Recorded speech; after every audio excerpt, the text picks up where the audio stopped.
Pop culture pastor.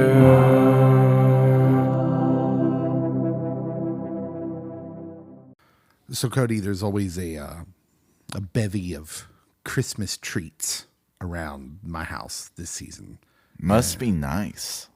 No one's dropping you off goodies or making you goodies. My mom.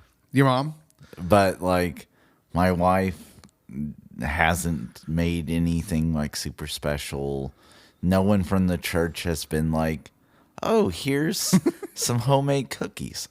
And the thing is, I love homemade cookies. There seemed like there was a little bit of hurt in there. There is. Is this the church trauma that people talk about? He's got some church hurt. I actually had a very sweet lady in our church made me some Rice Krispie treats. And they were like, they had a lot of marshmallow in them, which made them awesome and delicious. But I took a bite and realized my front tooth was gone. Yeah. That happened last week. And I was just like, oh no, okay. Full disclosure, it's not a real tooth. I got it knocked out playing basketball. It's like a crown over what's left of a chiseled down, like it's barely any tooth, right? It's a nubbins. Basically, yeah. And that came out. So I had to have an emergency dentist appointment earlier this week. Oof. I spent a whole weekend without a front tooth, which is interesting because you really start to identify with the song. All I want for Christmas is my front tooth, because it's really hard to talk, as it turns out. Yeah. I had to talk really slowly and deliberately to not sound like I was talking like this. Daffy Duck. Yeah, it was brutal. It was brutal. But yeah, at some point, I think coming up in the show today, I'd like to talk about what your favorite Christmas sweets are. Sweet. Cookies, whatnot. So, yeah. Anyways, welcome. This is Pop Culture Pastor. My name's Dave. Cody's here. I am. And this is the last show before Christmas. Feliz Navidad. For our Spanish-speaking listeners. Sí. Of which I assume there are many. So, Cody, when I think about the Christmas sweets. Okay. First of all, I'm not a huge sweets guy, but there's something about Christmas, that the Christmas season, that makes me want more sweets. Like normally throughout the year, I would never drink anything that resembled or looked like eggnog. But there's something about the season that makes me think, you know what? I'm going to have a glass of eggnog. I'm like, now's the time I will burn my esophagus drinking some hot cocoa. I thought you were going to go with like apple cider. No. Or what's the carol? It's not cider. It's a wassail. Oh. Yeah, because that's a real thing. Wassau's a drink. Yes. So, and I've had it, but it's really just hot apple cider as far as I could tell. I have not had it hot, but I know people that do. But no, I go hot cocoa during this time of year. The rest of the year, I'm like, no cocoa. You don't go a wassailing, you go a cocoa-ing. Yes. I don't think that's what that song means. I don't know. The season, though, it makes me think of sugar cookies. My mom used to make these sugar cookies, and bless her heart, my mom's not the greatest cook, the greatest chef, but for whatever reason, she unlocked the secret code to making great sugar cookies. And like she didn't ever frost them. Like, so they would even be in the shape of, like, we had cookie cutters for, like, you could be a Santa head, bells, mistletoe. Like, we had all sorts of candy cane. Yeah, everything. We had everything. But she never frosted them, which is different than, how most people partake with sugar cookies. She would, like, sprinkle that, like, glittery, I don't know. I think it's like a sugar. Yeah. But I don't know that it adds a lot of flavor. It's more decorative. And every once in a while, you'd put, like, if you got the mistletoe cookie cutter, you put the red hots right where the little berries are. I was going to say, my mom, it was rare that we had frosted ones. Like, maybe like a third of them might be frosted, but the rest were either the sugary stuff or red hots. Yeah. And I'm not even a huge red hot guy, but in a sugar cookie, it's delightful. Right. I know. And so, like, my mom made these sugar cookies. And like I said, she's not going to win any cooking awards. But these sugar cookies, I don't know that I've ever had sugar cookies that tasted better. They were always, like, soft. Like, some people make those crispy ones. Get that out of here. That's not where it's at. I hate to be so segregational with my cookie selection and sugar cookie. And I understand some people like crispy. Nah, man. Nah, bro. That's not how it works. The only way I accept that is in the Christmas cookie tin that has like 4 or 5 different types of like butter and The weird cookies. sugared cookies. Yeah, the butter cookies are weird. But I do kind of look forward to getting that tin. It's only like this time of year I will ever even attempt to eat those cookies. But it's like, this reminds me of my childhood. Yeah. Nostalgia. As we sit here, it's the 22nd today. So, if you still looking for a gift idea for me or Cody, chewy, soft sugar cookies. That's the ticket. Yes. It's weird because Thanksgiving feels more like a pie holiday. There's a lot of pies around for Thanksgiving. I don't get it. You don't get the pies? I don't get why it's a pie thing. Oh, why? You don't like pie? I'm okay with pie. I think pie's overrated. Really? Okay. Especially pumpkin. Get that nonsense out of here. But pumpkin's really good though. No, it's not. Now, did this opinion come about like before the great pumpkin explosion that happened sometime in like The aughts. and yes. still happens to this day? Yes, I was on this bandwagon long before then. Okay. Because some people have had a reaction to the pumpkin spice everything. It's just added some zeal to my... Pies are really overrated. Cody's like, well, I wouldn't say I'm anti-pumpkin, but I am a zealot. I'm a zealot. Occasionally we resort to force. Yes. Okay, yeah. Well, I was just going to say that Christmas doesn't seem pie's not as big of a deal, which is weird because some Thanksgiving to Christmas kind of runs over. Yeah. You still see families that have turkey on Christmas Day. Or have ham on Thanksgiving and ham on Christmas. Oh, see, now that's just, now you're a loose cannon.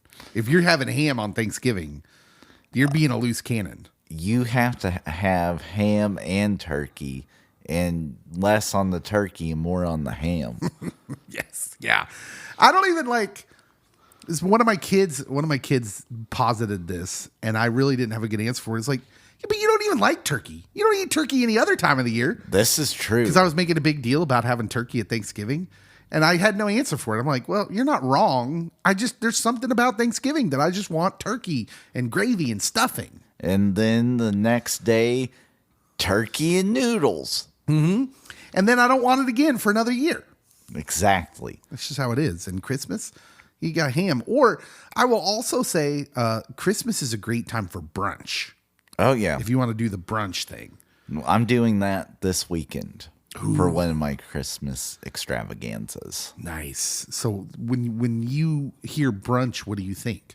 B&G is going to be there. Biscuits and gravy for the uninitiated. Of course. There's going to be some fancy like dessert bread that has like jelly filled stuff in it. The finest dessert breads. Yes, because it has to set out overnight to rise. It is fancy. Yeah. But there's going to be like some fruit, some like charcuterie board of like your meats and cheeses and crackers. But there's going to be like casseroles and like breakfast casseroles or like normal casseroles? breakfast. Yeah. Okay. Yeah, I got you. So first of all, for a little while there, you sounded like a medieval royalty. Bring me your finest meats and cheeses, and your charcuterie board, and your dessert bread.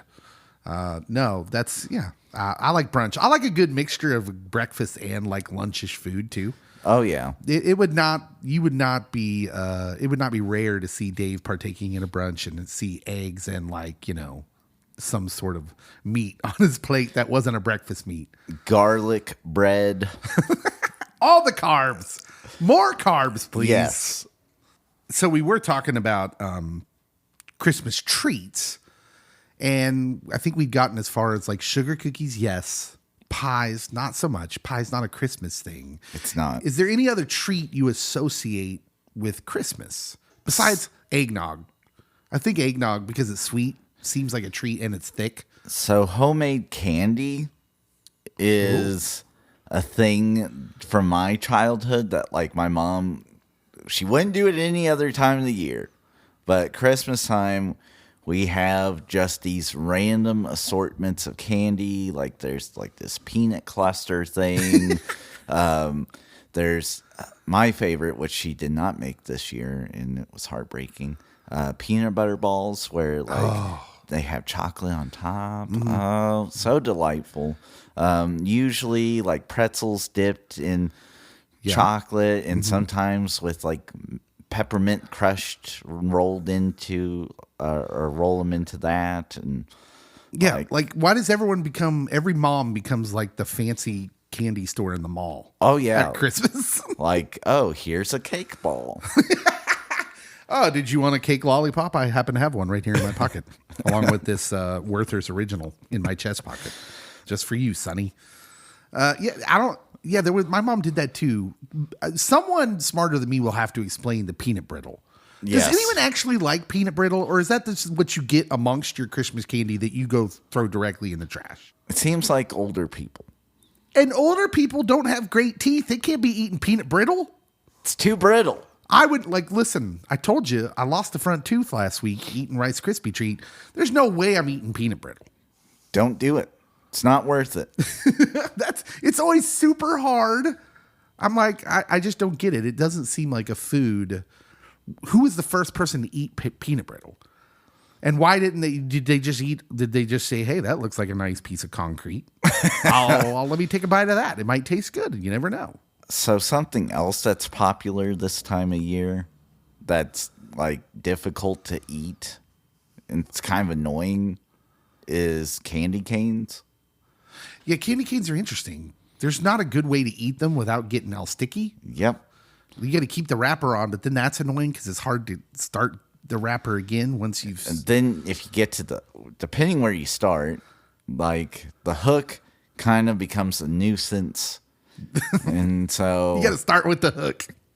it's bad. Yeah, candy canes, they look good on a tree. They do. I don't know the functionality that went along with it of it being edible was ever a thing in my house. Like my kids like candy canes, but only when it's the only thing around. Yeah. Hey, can I have a candy cane since we don't have any cookies or pie or, like that sort of thing.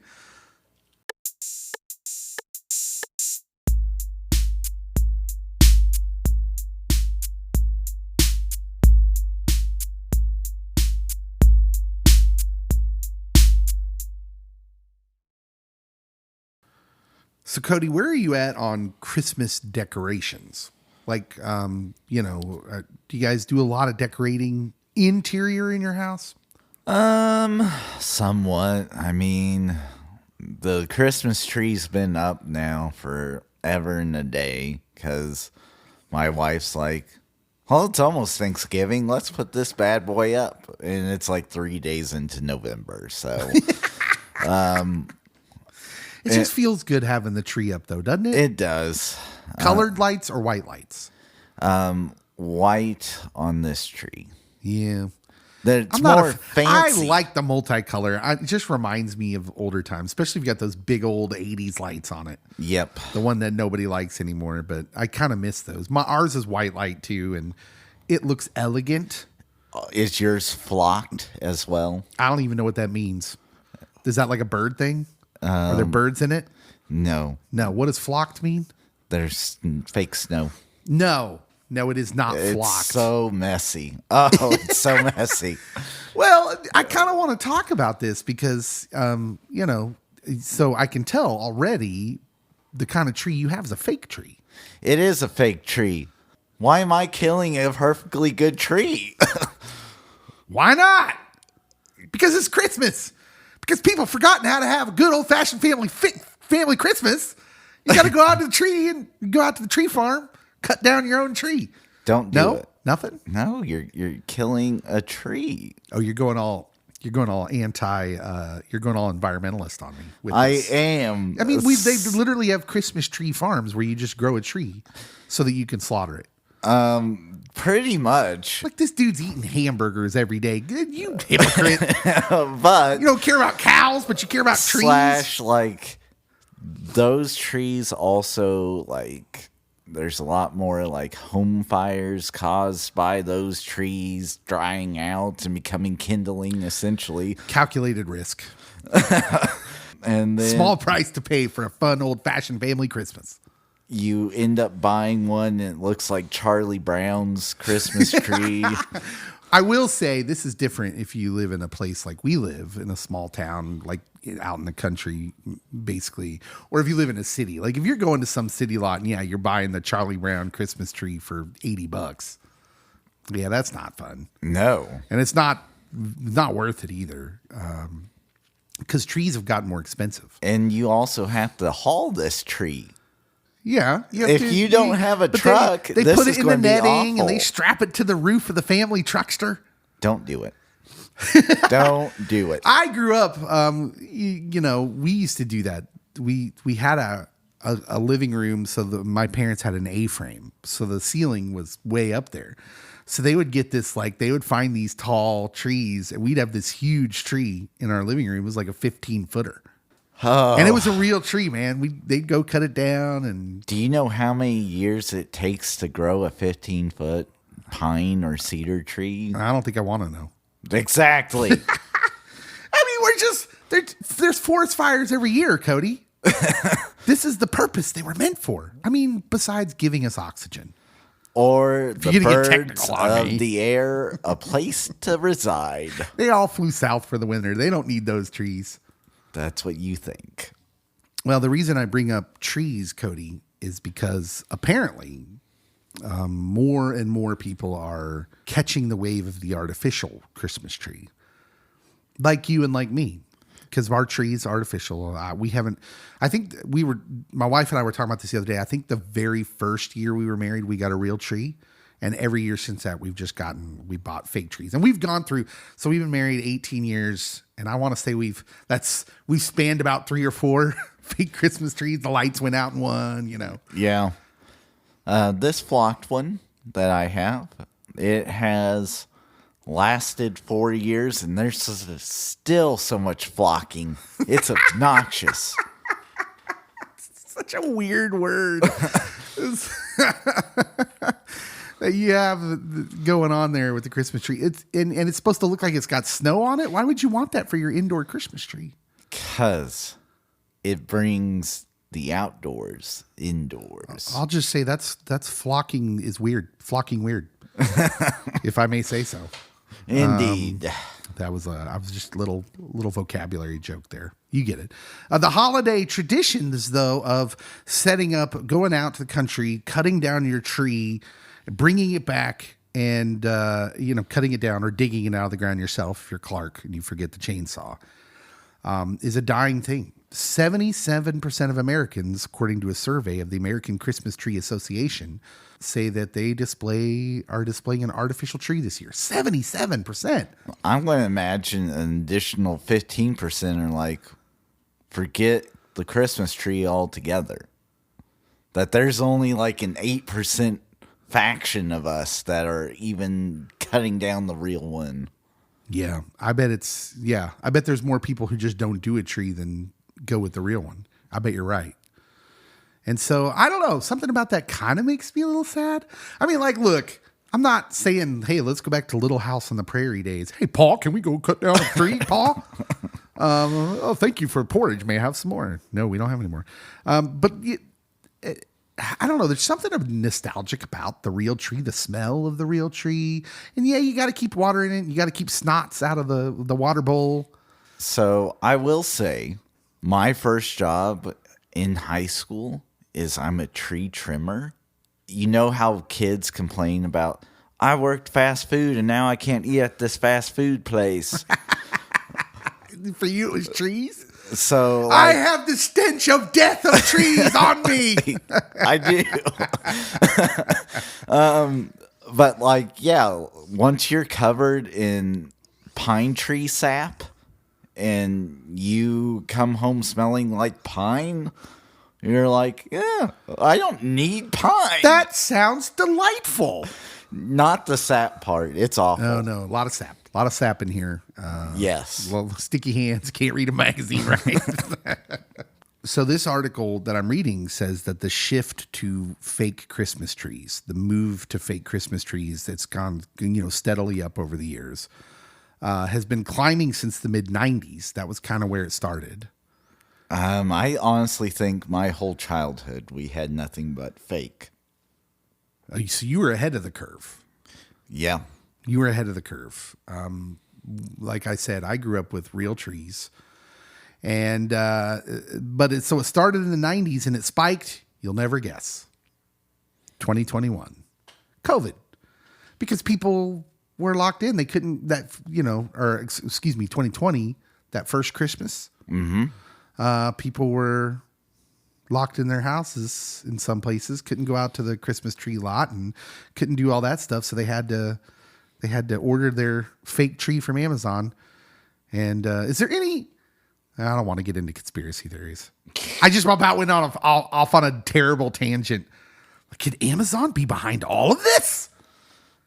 They're making bank, y'all. I would like to see. Do you order your Christmas tree from Amazon? Everyone orders from Amazon. Let's fully go through this tangent. Let's work it through. How much has Amazon grown as a company since COVID? I would like to know. That number must be out there. For me, I like going to Walmart the day after Christmas, getting a steal of a deal, 40% off on a giant Christmas tree. It's delightful. But I guess some people would have to be ordering from Amazon. So Amazon, maybe I shouldn't read this. This is an article from 2021. Since the start of COVID, as of May 12th, 2021, Amazon their profit grew 220%. That's a big growth, my man. And it's all because of fake Christmas trees. I don't think the Christmas trees were behind the growth. Just go with me on this. So we're in an artificial Christmas tree boom. They're starting to look more authentic, especially flocked ones like Cody has with the fake snow. So my grandparents, I think probably from the 80s on, had like the fake Christmas trees, and they had like the aluminum one. Aluminum? I think it's aluminum. It's like what it was made out of. Ew. It was like silver looking. Evidently, if they would have held on to that bad boy, or if we would have, and like sold that, buku bucks, because it's retro.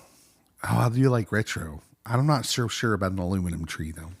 And then they had the one that had the rotating wheel of lights, a color that would just shine up underneath. Oh, that's fancy. They were fancy. Tree. Well, when you're sitting down at your Christmas table with your family and you say grace at the beginning of the meal, say a little prayer, throw in a little prayer for our Christmas tree farmers, as the industry is down nationwide since 2008, 34%. Christmas tree sold nationwide from 19.3 million in 1998 to 12.8 in 2009. So that's not even updated for now. It's certainly much smaller now. But yeah, Christmas tree harvests, they keep falling down to their lowest ever. And we're losing a piece of our Yuletide past. Are breathing all the better for it. Okay. That's a silver lining. It is. More oxygen. It's good. Good.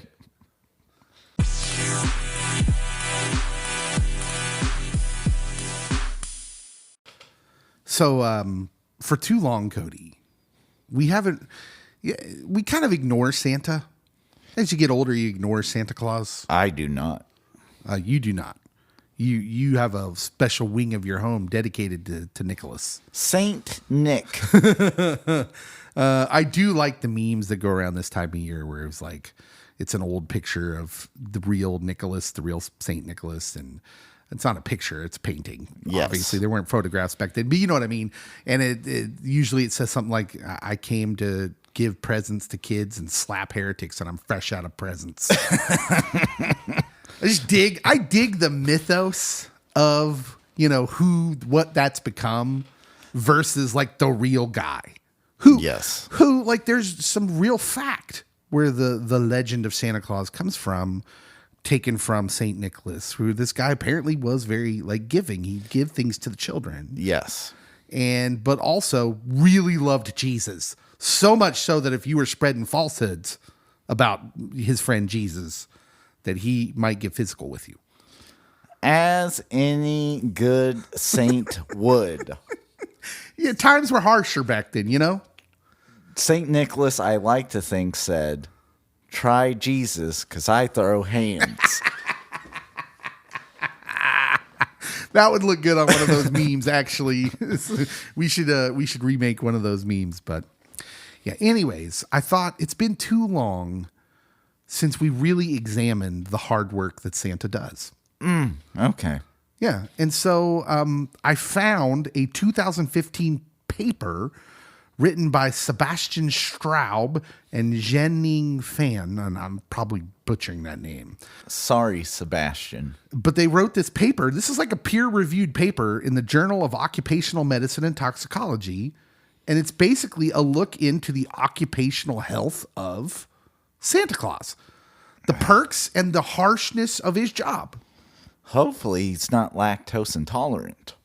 Well, that would just be weird because we've been leaving him out all the milk.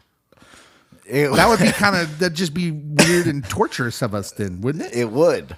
I hope that's not the case. I mean, it just doesn't seem the same to leave out cookies and almond milk. Ew. Silk. So this is interesting stuff. 2015 paper. I just can't believe this is a real thing. Somebody wrote a real paper for a peer-reviewed journal, the Journal of Occupational Medicine and Toxicology, on basically the perks and the dangers of Santa Claus's job. There's so many dangers I can think of. So let's start with the perks. Okay. Beyond, like, I don't know what movies we can bring into play here. Tim Allen, the Santa Claus. There's, of course, Elf with Will Ferrell. Ed Asner, Santa in that one. Yeah. First and foremost, he largely makes his own schedule. Other than the long overnight, the show, as they call it. Other than Christmas Eve, there's no external obligations on when he accomplishes his work throughout the year. It's just, hey, we got to be ready by this time. And I've seen that some people think that he vacations in like the Bahamas during like spring. Who says that? Commercials. McDonald's.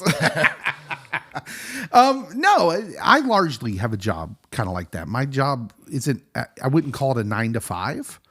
I come here early in the morning to the radio station, but mostly my job is I just have certain things I need to have done by a certain time. And really it can be done at any time. I feel exactly like Dolly Parton, so I can't relate. Yeah, so you've got the 9 to 5. I used to not have the 9 to 5, But and now I you do. could relate. Yeah. But now I can't. It's nice, really, because I end up working the same or more hours anyways. But it's nice because I'm kind of ADHD. And so I don't have to sit and just focus on something for hours on end, which I couldn't really do anyways. I wouldn't be if I worked a 9 to 5, I wouldn't be as productive. Yeah. As I am, where I can kind of just come and go in and out of tasks. Another thing about Santa is he runs the world's largest toy shop, according to this paper, which is a joyous occupation. I've never been a toy maker, but I would assume, yeah, you feel tremendous constructiveness in your job. Herbie didn't like it. Herbie? Oh, Hermie. Was it Hermie. Hermie? Yeah. Hermie. Yeah, Hermie the elf. Yes. You went old school there. I did. He wanted to be a dentist. Also, do you like animals? Well, Santa has the rarest of all animals, flying reindeer, of which there are at least 8 that we're aware of and 1 red-nosed one. Yes. as Cody mentioned previously. You get to be around Rudolph. That's a perk. Although, like, you don't want to be close to Rudolph if you're trying to get some shut-eye. Who's cleaning those stables? Elves. And we haven't really thought about this, but, you know, when the deer have to do their business and they're flying, what happens? I like to think they're well trained and they do that over the ocean. Okay, I hope so. I hope you're right. I'm going to go with the magic here because I just, you know, I never thought of that before, and the details were kind of scaring me. He gets to go all over the world. That's a perk. Even the most remote destinations, wherever there's a child who believes in Santa, he gets to go. And he guarantees he'll visit your house, which we'll pretend isn't weird. I'm okay with it. And he clearly enjoys his work. Job satisfaction would be pretty good, according to this paper. Would be a perk if you're Santa Claus.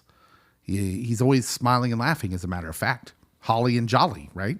Indeed. And evidently enjoying some Coca-Cola. But it's not all cookies and milk for our rotund, jolly man. Oh, no. Apparently, according to this paper, there would be several concerns with his job. OSHA might have some comments. OSHA, if they didn't before this paper, they do now. You ready for this? I am ready. Everything you didn't know that was super dangerous about being Santa Claus. How about sleigh safety? Right? If you're involved in the transportation industry, Done it. yeah, you have Lived to it. be. You have to be aware of the hazards and the danger. Like if you're an airline pilot, you understand that a mistake is not just a whoopsie. Watch out for those flock of geese. Yeah, you know, Tom Hanks is not always going to be there to fly your sleigh if you like sneeze too hard and pull on the reins weird. Yep. So sleigh safety is the biggest one. The journal says that sleighs in general suffer from a lack of safety features. Where is the seatbelts? There's no belts. There's no airbags, crumple zones. Which that's a disturbing thing to think about. What if he hits an airliner? They better keep their eyes open. DOI. Dead on impact. That's poor Santa. He'd be well served, this paper says, by upgrading his vehicle to a modern 21st century safety standard. So private jet. Or a helicopter, because how is he going to stop at all the houses then? Greta appreciates him keeping it old school. It also lacks a co-pilot and a radio operator. Oh, yeah. Considering, you know, the airspaces he's running through would be, you know, full of traffic. There's going to be lots of planes around those metropolitan areas. Although NORAD does track Santa's movements. That's a real thing. Yes. NORAD, if you're not aware, the North American Aerospace Defense Command. I have seen it with my eyes. You've seen the actual thing? I thought you were going to say in War Games with Ferris Bueller. I have seen war games as well, but no, I've seen the mountain that it's at. Another one of the dangers of Santa's job, according to this journal, peer-reviewed journal paper, work scheduling, right? It might look like it's beneficial for him to be able to say, hey, throughout most of the year, I kind of just work on my own schedule. I just have things I need to get done. However, research says that the large amounts of vacation in between like this really heavy duty, intense time of work is not good for worker health, and well-being suffers whenever routine work schedule instability arises. So that says that the 9 to 5, the liturgy is actually better for you. Imagine that, Cody. I don't believe it. Although studies show that like 8 vacation days is like the max you should do. Really? That's interesting. So just food for thought. It does. The paper says psychological distress, lower sleep quality, and increased unhappiness are all associated with worker schedule instability. And, you know, given the seasonal nature of Santa's gig, seems like it might be a problem. A lot of seasonal overtime, too. Here's what the OSHA says about seasonal overtime or working more than 10 hours per day can increase your heart attack risk by as much as 60%. Additionally, workplace injuries, high blood pressure, raised levels of alcohol and tobacco dependence, stress, mental health disorders, obesity, and depression all go up. He does experience the obesity. Yeah, that leads right into the next concern they have in their journal. Uh-oh. Cardiovascular health from the job of Santa. Because, like, literally every house he stops at, they give gifts. What kind of gifts does Santa get? Milk and cookies. That's not healthy. He's a known intaker of these things. Penchant for late night snacking, unhealthy foods such as cookies, raises his cardiovascular health risks. Also, because it comes at the time of year where the Northern Hemisphere experiences coldness in winter, Santa is likely doing the bulk of his work in total darkness. And research has shown that increased snacking has been seen in night shift workers. You tell them. Oh, that late night snacking will get you. They're furthermore hampered in their efforts to maintain a healthy exercise balance. So cardiovascular health, a problem for our man Santa. Travel-related issues, there's always things going on. And then jet lag is a very real health concern. Santa has to traverse all 24 time zones on Earth. Did you know all but one of the 24 time zones on Earth are inhabited? There's only one time zone that doesn't have any people in it. That's surprising considering the size of the Pacific Ocean. It is. But I didn't know that. It's just another one of those things. Heat stress.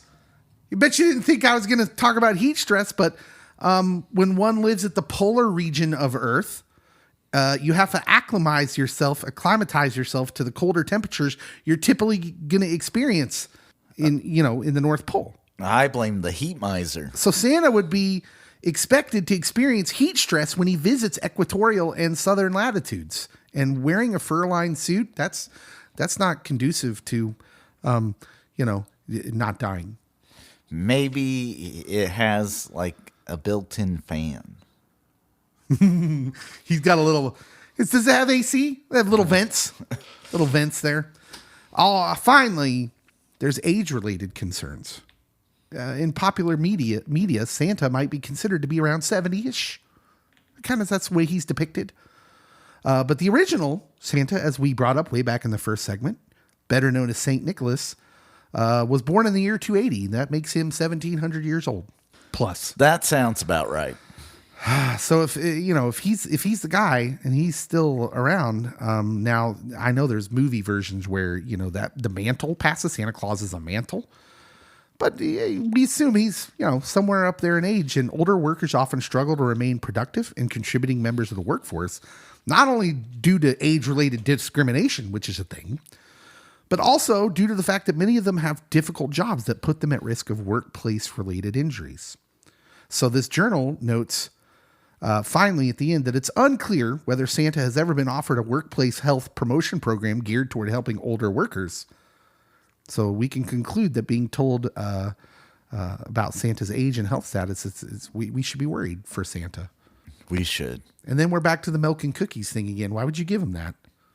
That's not healthy, kids. Poor Santa. He's got enough things to worry about, man. His sleigh doesn't have crumple zones. But maybe he needs all the sugar and energy to hop up and down the chimneys, and he's doing some movement. That's what I'm telling myself as I take a drink of my sugary drink. Bring on the milk and cookies, you know what I'm saying?